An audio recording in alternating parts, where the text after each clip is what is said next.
Students अब हमने करने हैं numericals based on refractive index. तो जैसे कि रिफ्रैक्टिव इंडेक्स के बारे में आपने पढ़ा ही था, ठीक है।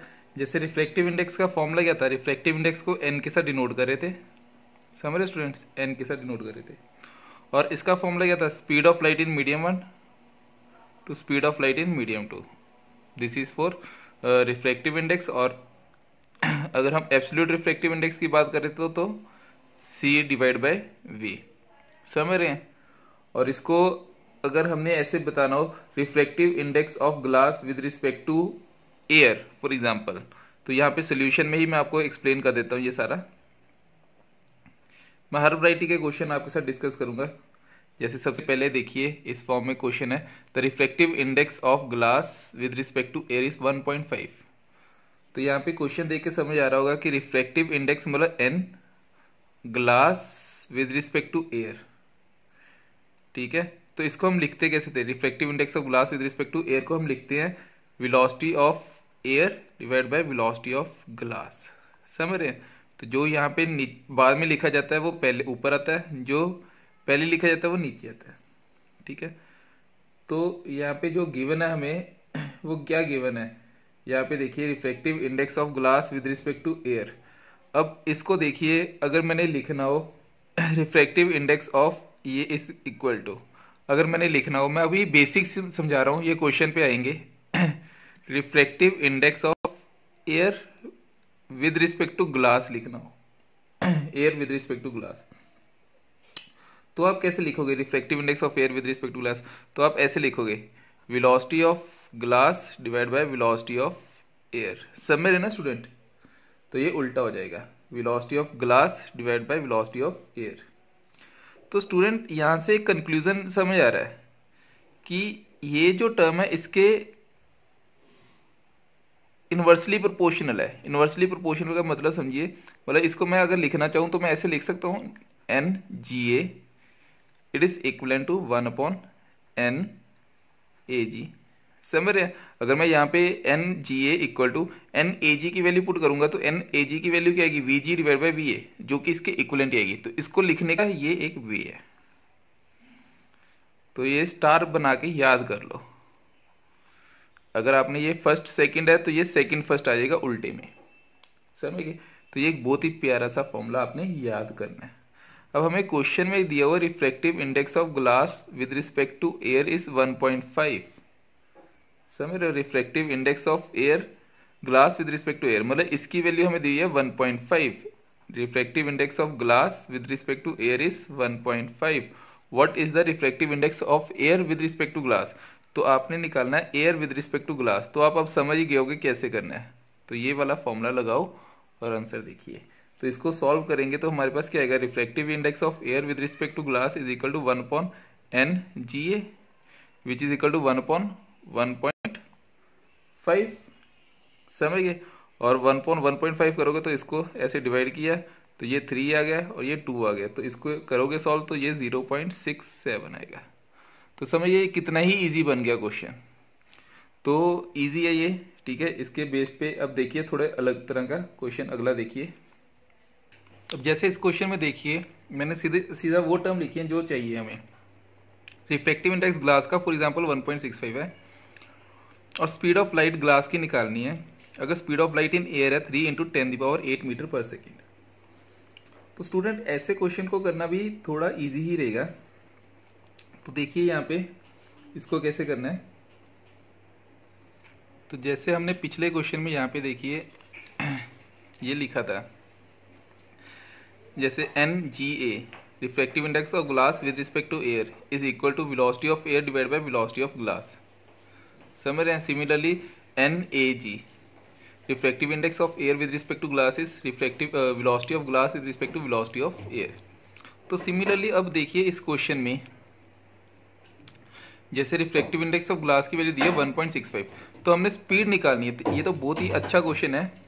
तो इसको कैसे करोगे, जैसे refractive index of glass for example with respect to air लिख दिया मैंने, तो मैं इसको ऐसे लिख सकता हूँ, velocity of air divide by velocity of glass, समझ रहे स्टूडेंट। तो वेलोसिटी ऑफ एयर की वैल्यू कितनी है, वेलोसिटी ऑफ एयर यहाँ पे स्पीड ऑफ लाइट दी हुई है, मतलब speed of light in air है, तो ये तो फिक्स ही रहती है। मतलब 3 इंटू 10⁸, मतलब ये एब्सोल्यूट रिफ्रैक्टिव इंडेक्स ही था, divide by velocity of glass हमने निकालना है, समझ रहे हैं। और NGA की वैल्यू कितनी है, NGA की वैल्यू 1.65, समझ रहे हैं। मैंने इसको इसमें वैल्यूज पुट कर दी, ये वाली वैल्यू यहाँ पे ये, तो यहाँ पे वेलोसिटी ऑफ ग्लास की वैल्यूज जब हम सॉल्व करेंगे तो हमें आता हुआ लगेगा 1.65 के साथ डिवाइड करोगे, मतलब कि 3 इंटू 10⁸ डिवाइड बाई 1.65। तो इसको जब हमने सॉल्व किया तो ये आएगा हमारे पास 1.82 इंटू 10⁸ मीटर पर सेकेंड। स्टूडेंट समझ रहे हैं, मतलब 3 इंटू 10⁸ ऊपर आएगा, ये इधर गया, ये 1.65 नीचे आ गया। यहाँ पे देखिए कुछ अलग वैरायटी के क्वेश्चंस, जैसे कि फॉर एग्जांपल मेरे पास एक यहाँ पे मीडियम ले लिया हमने ऐसे, ठीक है स्टूडेंट। तो मैं आपको एक ट्रिक बता रहा हूँ कि फॉर एग्जांपल यहाँ से कोई रे आई, ठीक, तो ये 45 डिग्री के एंगल से ऐसे आई है, 45 डिग्री के एंगल से, ठीक है। तो मैंने कहा कि इसका रिफ्रैक्टिव इंडेक्स हमें पता है, रिफ्रैक्टिव इंडेक्स एयर में है तो 1 मान लिया। ये कोई भी मटेरियल है, ठीक है, मतलब ग्लास स्लैब या कुछ भी हो सकता है। मैंने कहा यहाँ पे एक रे जब एंटर कर रही होगी, ठीक है, तो इसका रिफ्रैक्टिव इंडेक्स जो है वो √2 है, ठीक है, इसका रिफ्रैक्टिव इंडेक्स √2 है, मतलब N2, ये N1 है। तो आपने ये एंगल बताना है, ये कितने एंगल के साथ इसके अंदर एंटर करेगी, समझ रहे हैं क्वेश्चन को। अब देखिए इस क्वेश्चन को कैसे करना है।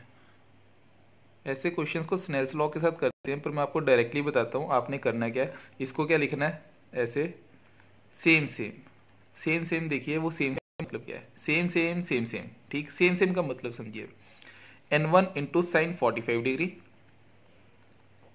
मतलब ये और इसके साथ जो भी एंगल होगा उसको मल्टीप्लाई करना है साइन के साथ, sine 45 degree, equal to N2 into sine theta, समझ रहे हो ना, जो भी N2 की वैल्यू होगी। अब N1 की वैल्यू कितनी है, N1 की वैल्यू 1 है, और साइन 45 की वैल्यू कितनी होती है, 1/√2।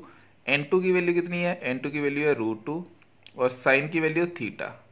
अब ये देखिए ये √2 नीचे गया, तो √2 के साथ √2 मल्टीप्लाई होगा, तो ये क्या बन जाएगा 1/2, 1/2 is equal to sine theta, समझ रहे स्टूडेंट। और हाफ की वैल्यू साइन थीटा हाफ कब होता है, जब थीटा की वैल्यू कितनी हो 30 डिग्री, तो मतलब यहाँ पे जो थीटा आएगा वो कितना आ जाएगा 30 डिग्री। ये देखिए कितना ही इजी बन गया क्वेश्चन।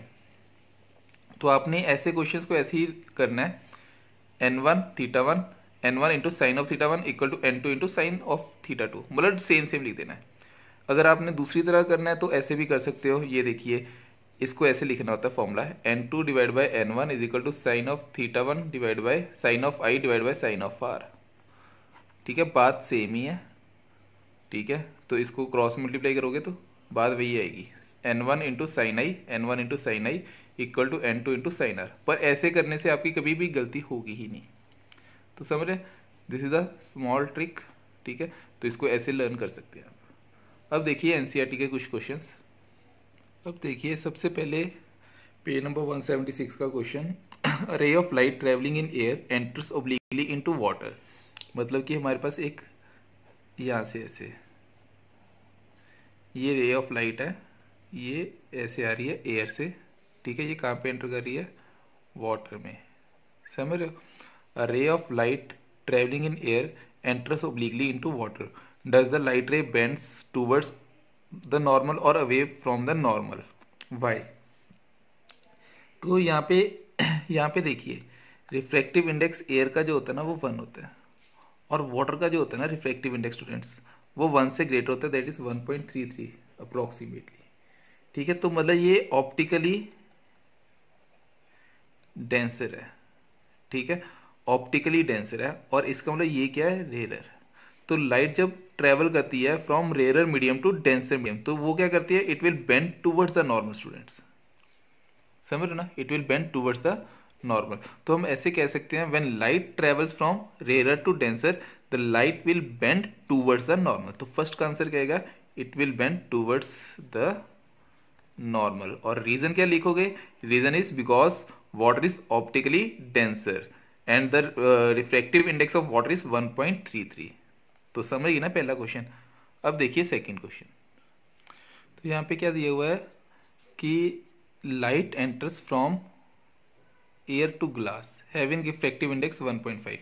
अब लाइट जो एंटर कर रही है एयर से ग्लास, फॉर एग्जांपल ये हमारे पास एक ग्लास है, इसी क्वेश्चन को थोड़ा वाटर की जगह आप ग्लास समझ लीजिए अब, ठीक है। Light enters from air to glass having refractive index, इसका n की वैल्यू गिवन है, that is equal to 1.50। The speed of light in glass, what is the speed of light in glass, तो v की value निकालनी है हमने, और air पे स्पीड ऑफ लाइट की वैल्यू होती है 3 × 10⁸ मीटर पर सेकेंड। समझ रहे स्टूडेंट, ये तो फिक्स्ड वैल्यू है, तो हमने ये निकालना है।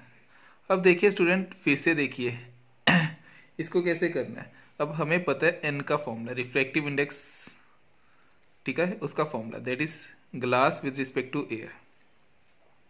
तो हम कैसे लिखेंगे, velocity of air divide by velocity of glass, ठीक है, जो अभी हमने किया था formula NGA, velocity of air with respect to velocity of glass. तो वेलोसिटी ऑफ एयर की वैल्यू कितनी है, 3 × 10⁸ मीटर पर सेकेंड, और वेलोसिटी ऑफ ग्लास हमने निकालना है। और NGA की वैल्यू कितनी है, n glass with respect to air, air का रिफ्रैक्टिव इंडेक्स 1 है, तो इसको ऐसे लिख सकते हो NG divide by NA। NG divide by NA की वैल्यू दी हुई है हमें 1.5 या 1.50। समझे स्टूडेंट, तो इसका मतलब ये हुआ, इसको जब हम सॉल्व करेंगे तो हमारे पास VG की वैल्यू आ जाएगी 3 × 10⁸ डिवाइड बाय 1.5, और 1.5 का डबल होता है 3, ठीक है, 1.5 का डबल क्या होता है 3। तो इसको सॉल्व किया तो हमारे पास आ गया स्पीड की वैल्यू होगी 2 × 10⁸ मीटर पर सेकेंड। तो देखिए कितने ही इजी क्वेश्चन बन गए। अब देखिए question number 3, find out from table 10.3 the medium having highest optical density and find the medium with lowest optical density. अब देखते हैं हम टेबल में से, ठीक है, ये टेबल हमें गिवन है। अब यहाँ पे देखिए डायमंड जो ना, डायमंड, इसका रिफ्रैक्टिव इंडेक्स सबसे ज़्यादा है। यहाँ पे देखिए 2 का नंबरिंग है ही नहीं किसी में भी, तो इसका रिफ्रैक्टिव इंडेक्स सबसे ज़्यादा है। तो इसका मतलब ये हुआ कि जिसका रिफ्रैक्टिव इंडेक्स ज़्यादा है, सॉरी जिसकी, हाँ ठीक है, रिफ्रैक्टिव इंडेक्स ज़्यादा है, तो जिसका रिफ्रैक्टिव इंडेक्स ज़्यादा ना उसकी ऑप्टिकल डेंसिटी भी स्टूडेंट्स ज़्यादा होगी। समझ रहे हैं, उसकी ऑप्टिकल डेंसिटी भी ज़्यादा होगी। तो फर्स्ट पार्ट का आंसर आएगा डायमंड, जिसका रिफ्रैक्टिव इंडेक्स सबसे ज़्यादा है, हैज़ हाईएस्ट ऑप्टिकल डेंसिटी। समझ रहे हैं। और दूसरे वाला देखिए अब स्टूडेंट, लोएस्ट वाला देखिए, लोएस्ट सबसे कम वैल्यू किसकी आ रही है, तो स्टूडेंट सबसे कम वैल्यू तो 1.0003 वाली आ रही है, तो मतलब अप्रॉक्सीमेटली 1 ही कह सकते हैं इसको, क्योंकि इसका रिफ्रैक्टिव इंडेक्स सबसे कम है, तो इसका मतलब इसकी ऑप्टिकल डेंसिटी भी कम होगी। तो समझ रहे हैं, तो इसका आंसर क्या आएगा इस वाले क्वेश्चन का, ठीक है, इस वाले क्वेश्चन का आंसर आएगा आपका कि हाईएस्ट ऑप्टिकल डेंसिटी आ गई डायमंड की और लोएस्ट ऑप्टिकल डेंसिटी आ गई एयर की, ठीक है। Optical density means refractive index, more refractive index means optical density is more, less refractive index means optical density is less. अब नेक्स्ट क्वेश्चन देखिए, you are given kerosene, टर्परेंट, ठीक है, turpentine and water, in which of this does light travels fastest, use the information given in table 10.3। अब फिर से हमें पीछे जाना पड़ेगा, तो यहाँ पे देखिए केरोसिन, टर्पेंटाइन और वाटर, ठीक है। टर्पेंटाइन ऑयल में 1.47 है, जिसकी रिफ्रैक्टिव इंडेक्स सबसे ज़्यादा है, और केरोसिन में उससे कम है, और वाटर में सबसे कम है। इन तीनों का पूछा गया है, ठीक है, और एयर का भी पूछा जाता है तो और भी कम होती है। तो जिसका रिफ्रैक्टिव इंडेक्स कम होगा ना स्टूडेंट्स, उसमें स्पीड भी ज़्यादा होगी। तो इसका मतलब डायमंड में जब लाइट एंटर करेगी तो इसकी स्पीड सबसे कम होगी, जैसे जैसे ये ऊपर की तरफ ऐसे बढ़ रहा है तो स्पीड बढ़ती जा रही है। तो इसका मतलब टर्पेंट में सबसे कम स्पीड होगी, केरोसिन में उस पर ज़्यादा, और वाटर में सबसे ज़्यादा। अगर एयर पूछा जाए तो एयर में और भी ज़्यादा। समझ रहे हैं। तो अब ये देखिए क्वेश्चन, अब नेक्स्ट क्वेश्चन देखिए, the refractive index of diamond is 2.42। इसका मतलब क्या है, स्टेटमेंट का मतलब क्या है स्टूडेंट, इसका रिफ्रैक्टिव इंडेक्स दिया हुआ है जैसे हमें 2.42। अब देखिए n इज इक्वल टू 2.42 दिया हुआ है, ठीक है स्टूडेंट। तो हमें n का फॉर्मूला पता है, that is speed of light in air divide by speed of light in medium. तो v की वैल्यू क्या आ जाएगी, v is equal to c/n। तो c की वैल्यू कितनी होती है, c को c ही रहने देते हैं, डिवाइड बाय 2.42। समझ गए। तो इसका मतलब ये है कि कितनी स्पीड से ये मीडियम में एंटर करता है रिफ्रैक्टिव इंडेक्स दिया हुआ ना, जैसे फॉर एग्जांपल यहाँ से एक एंटर की रे एंटर करिए, तो कितनी स्पीड से ये अपने आप को बेंड करवा रहा है, तो उसका मतलब ये है कि अगर इसका इतना रिफ्रैक्टिव इंडेक्स है, मतलब कि बाहर से आने वाली लाइट जो थी 3 × 10⁸ इस मीडियम में एंटर करने पे कितना बेंड करेगी और कितनी स्पीड इसकी स्लो डाउन होगी, तो वहां से हम कैलकुलेट कर सकते हैं कि कितनी स्लो डाउन होगी, तो उसका रिफ्रैक्टिव इंडेक्स हमें गिवन होता है। ठीक है, समझ रहे ना, 2.42। ये स्नेल्स लॉ के साथ भी समझ सकते हैं, किसी के साथ भी समझ सकते हैं। तो अगर इसको लिखना हो वर्ड्स में तो आप स्टूडेंट ऐसे लिखिए, refractive index of any medium with respect to another indicates the extent to which the light bends when it enters from first medium to another medium. The given value of refractive index also states that the speed of light in diamond is 1/2.42 times speed of light in vacuum। समझ रहे हैं, तो कुछ भी लिख सकते हैं आप। तो this is all about in refractive index.